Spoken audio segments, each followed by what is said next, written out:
Lo faccio 5 leve. Ahí tenemos ese código 306 de Antonio López Lence, que era un piloto que salía y ponía esa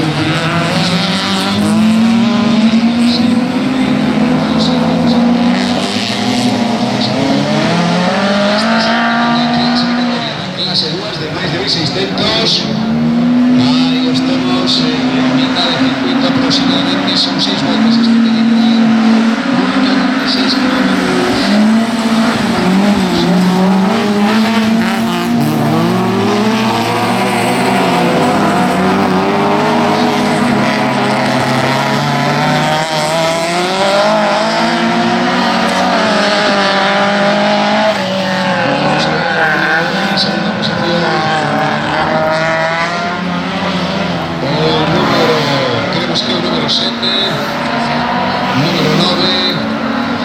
Número 7, efectivamente, tercero serían 12, 15, 8, 3, el que estamos viendo, el piloto. Algún tipo de problema.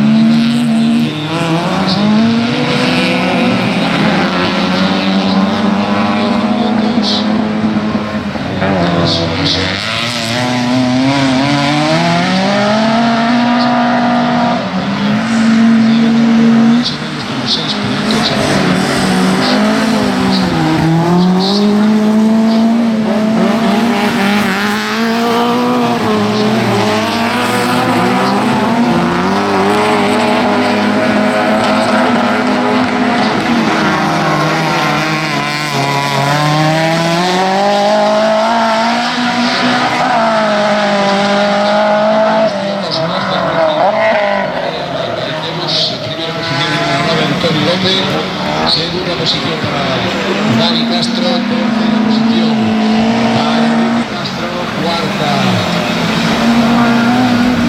para ese despechando el número 11.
Tres vehículos en paralelo.